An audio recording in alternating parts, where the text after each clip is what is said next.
Apa yang terjadi ketika sebuah kebaikan kecil, tanpa pamrih, menyala seperti lilin di dalam kegelapan? Apakah makna sejati dari pelayanan adalah mengadakan pesta makan besar, ataukah memberikan satu suap dari piring kita kepada mulut yang lapar? Ini adalah kisah tentang seorang pelayan perempuan biasa yang baginya, makanan sisa di hotel bukanlah sampah, melainkan cara untuk memuaskan rasa lapar seseorang. Dan ini juga kisah tentang seorang konglomerat tua yang telah mengumpulkan banyak kekayaan dan ketenaran dalam hidupnya, namun jiwanya masih mencari makna pelayanan yang sejati. Ketika pria tua itu melihat gadis itu, setiap malam, bersembunyi dari pandangan dunia untuk memberi makan orang miskin dengan makanan sisa, ia pun terkejut. Ia melihat gambaran sejati dari dapur umum Nabi dalam tindakan tanpa pamrih gadis itu. Dan apa yang kemudian ia lakukan untuk gadis itu membuktikan bahwa ketika Tuhan memperhatikan perbuatan baik, keajaiban pun terjadi. Ini adalah kisah tentang pelayanan dalam diam, dan hadiah tak terduga yang akan membuat Anda meneteskan air mata. Jakarta, sebuah perpaduan antara keindahan dan modernitas. Sebuah kota yang jalan-jalannya yang lebar, taman-tamannya yang hijau, dan gaya hidupnya yang teratur membedakannya dari kota-kota lain di Indonesia. Di jantung kota ini, di kawasan elit Sudirman, berdirilah sebuah hotel bintang 5, Hotel Grand Nusantara. Hotel ini terkenal di seluruh Nusantara karena kemegahannya, hidangan lezatnya, dan keramahan kelas atasnya. Malam-malam di sini selalu dipenuhi dengan cahaya dan musik. Para pengusaha besar, pejabat, dan keluarga kaya merayakan pesta mereka di sini, di mana makanan mengalir seperti air, dan seringkali separuhnya dibuang begitu saja. Di balik kemewahan ini, ada dunia lain, dunia milik Aisyah. Seorang gadis berusia 22 tahun yang hidupnya sangat kontras dengan kemewahan hotel ini. Aisyah adalah seorang pramusaji di restoran termahal di Hotel Grand Nusantara, Mahkota Senja. Ia tinggal di sebuah pemukiman sederhana di dekat sana bersama orang tuanya yang sudah lanjut usia. Ayahnya, Pak Budi, dulunya adalah seorang sopir bus Transjakarta. Namun setelah sebuah kecelakaan, ia tidak bisa lagi melakukan pekerjaan berat. Seluruh tanggung jawab keluarga kini berada di pundak Aisyah yang rapuh. Pagi Aisyah dimulai dengan sholat dan membuatkan teh untuk ayahnya, dan malamnya berakhir dengan mengangkat piring-piring kotor pelanggan kaya di hotel dan merasa pilu melihat makanan yang mereka buang. Ia melihat bagaimana orang memesan hidangan seharga jutaan rupiah, hanya makan 2 suap, dan meninggalkan sisanya. Makanan yang bisa menjadi persediaan makanan untuk satu keluarga miskin selama seminggu. Makanan itu dibuang ke tempat sampah hitam besar. Melihat ini, hati Aisyah terasa hancur. Ia teringat ajaran agamanya, berbagi rezeki. Baginya, ini bukan hanya pemborosan makanan, tetapi juga penghinaan terhadap rezeki dan sang pemberi rezeki. Di sisi lain kota, ada seorang tokoh lain, Bapak Haji Sulaiman, pemilik Sulaiman Group. Seorang industrialis yang dengan kerja keras dan kejujurannya, memulai bisnis kecil dan mengubahnya menjadi kerajaan bernilai triliunan rupiah. Sebesar statusnya sebagai industrialis, sebesar itu pula hatinya.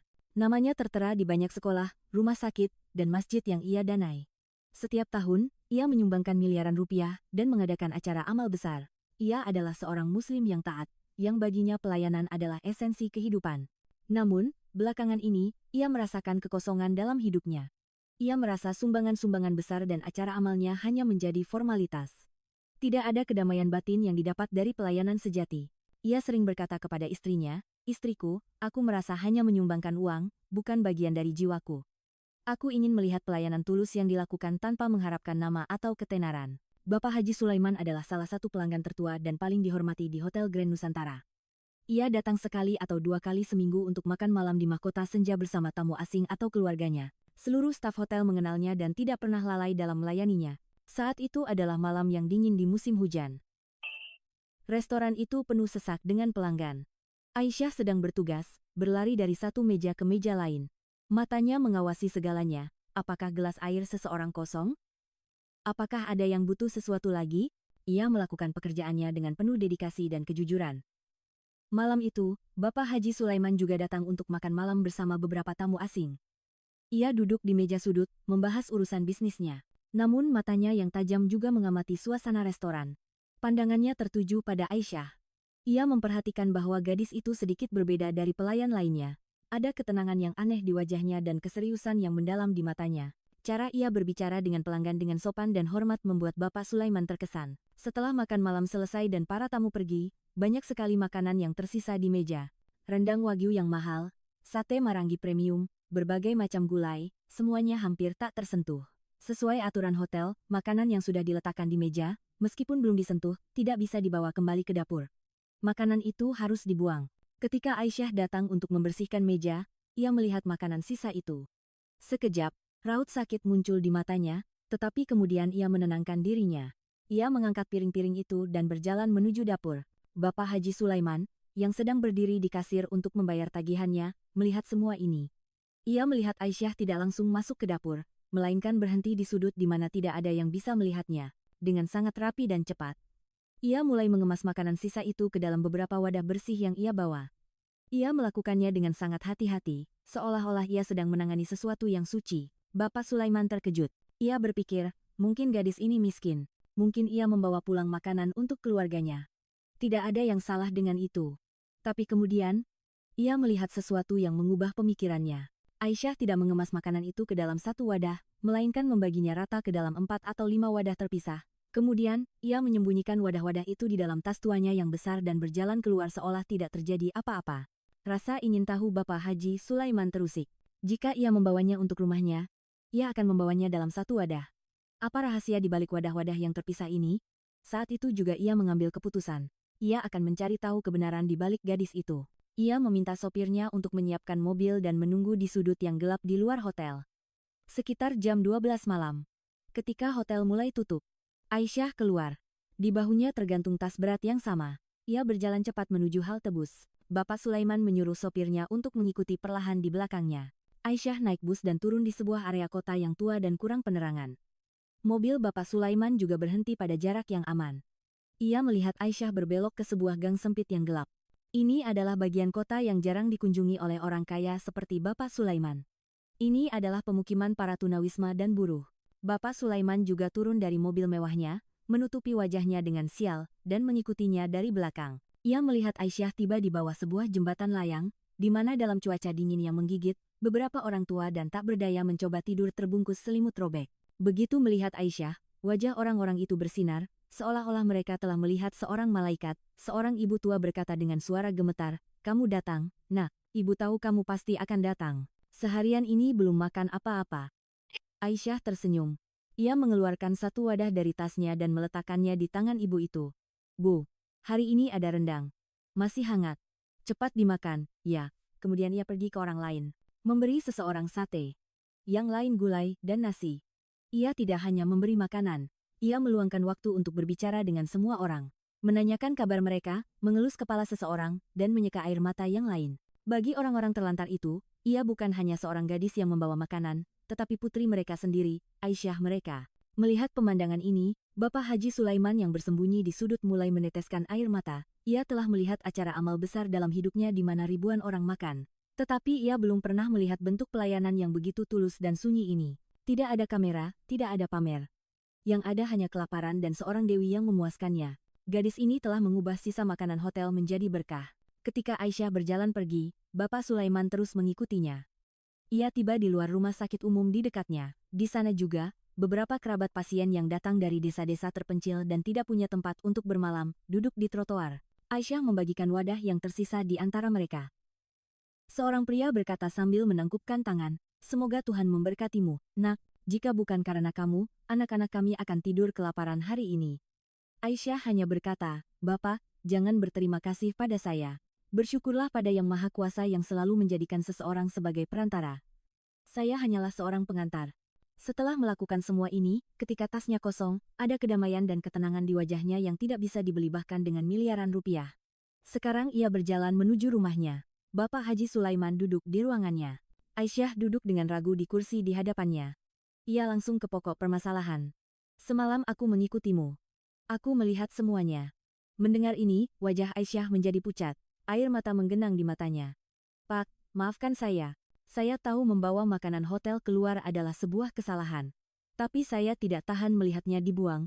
Tolong jangan pecat saya, di rumah saya." Bapak Sulaiman memotongnya. "Nak, aku tidak memanggilmu untuk memecatmu, tapi untuk menawarimu pekerjaan yang mungkin merupakan pekerjaan terbesar di dunia." Aisyah menatapnya dengan heran. Ia berkata, "Apa yang kamu lakukan bukanlah kejahatan, melainkan pelayanan terbesar. Kamu sendirian, tanpa bantuan siapapun, menjalankan dapur umum yang sesungguhnya. Kedamaian batin yang telah aku cari selama bertahun-tahun, aku melihatnya di matamu tadi malam." Aisyah mendengarkannya dalam diam. Bapak Sulaiman berkata, "Nak, aku ingin kamu melakukan pekerjaan ini dalam skala yang lebih besar. Bukan hanya dengan makanan sisa, tetapi dengan makanan segar dan bergizi. bukan hanya untuk 10,20 orang, tetapi untuk ribuan orang. Ia mengeluarkan beberapa dokumen dari tasnya dan meletakkannya di depan Aisyah. Ini adalah dokumen Yayasan Amal Berkah Bersama. Ini adalah yayasan terbesarku yang menjalankan dapur umum gratis di seluruh Jakarta. Mulai hari ini, aku menyerahkan tanggung jawab terbesar dan terpenting dari yayasan ini kepadamu. Kamu akan menjadi direktur yayasan ini. Kamu akan memiliki anggaran miliaran. Kamu akan memiliki tim yang terdiri dari ribuan orang. Tugasmu hanya satu. Memastikan tidak ada seorang pun di kota ini yang tidur dalam keadaan lapar. Aisyah tidak bisa mempercayai telinganya.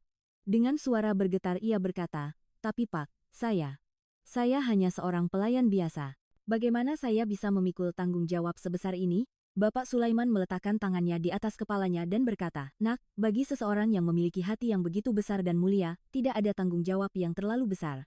Kamu telah mengajariku arti sebenarnya dari ajaran agama. Mulai hari ini, kamu bukan hanya Aisyah, tetapi juga putriku, pelayan Tuhanku." Saat mengatakan ini, mata Bapak Haji Sulaiman juga berkaca-kaca. Aisyah tidak bisa menahan diri lagi. Ia menangis terseduh-seduh. Ini adalah air mata kebahagiaan. Air mata penghargaan yang tidak pernah ia bayangkan. Ketika pemilik hotel dan staf lainnya mengetahui hal ini, semua orang terkejut. Gadis yang sampai kemarin adalah pelayan mereka, hari ini telah menjadi direktur yayasan amal terbesar di kota. Bapak Haji Sulaiman pergi menemui orang tua Aisyah. Ia menangkupkan tangannya dan berkata, "Saya datang untuk meminta putri Anda. Dengan menjadikannya putri saya ingin membantunya maju di jalan pelayanan kepada sesama." Air mata kebahagiaan mengalir di mata Pak Budi dan istrinya. Mereka sangat bangga dengan putri mereka. Aisyah memikul tanggung jawab barunya dengan penuh dedikasi dan kerja keras. Ia memulai dapur umum gratis yang besar di berbagai sudut kota, di mana setiap hari ribuan orang miskin, tunawisma, dan yang membutuhkan diberi makan dengan cinta dan hormat. Ia tidak hanya memenangkan perut orang, tetapi juga hati mereka. Ia masih sama seperti sebelumnya, sederhana, rendah hati, dan berdedikasi pada pelayanan. Bapak Haji Sulaiman sering datang untuk melihat pekerjaan putrinya. Ia melihat bagaimana Aisyah sendiri menyajikan makanan kepada orang-orang, bagaimana ia memegang tangan orang tua dan membantu mereka duduk, bagaimana ia dengan penuh kasih mengelus kepala anak-anak. Melihat ini, hatinya dipenuhi dengan kedamaian dan kebanggaan. Ia merasa telah membuat kesepakatan terbaik dan paling tulus dalam hidupnya. Ia telah menemukan seorang putri yang bukan pewaris kekayaannya, tetapi pewaris jiwanya. Teman-teman, kisah ini mengajarkan kita bahwa kebaikan dan pelayanan tidak pernah sia-sia. Aisyah tanpa pamrih melakukan tugasnya dalam diam, dan sang pemberi memberinya lebih dari yang pernah ia bayangkan. Kisah ini juga mengingatkan kita bahwa untuk melayani, tidak perlu menjadi kaya, yang penting adalah memiliki hati yang kaya. Bapak Haji Sulaiman juga membuktikan bahwa mata seorang penilai sejati dapat mengenali berlian bahkan di dalam tumpukan sampah. Ia tidak hanya memberi Aisyah kesempatan, tetapi juga memberinya langit untuk kebaikannya.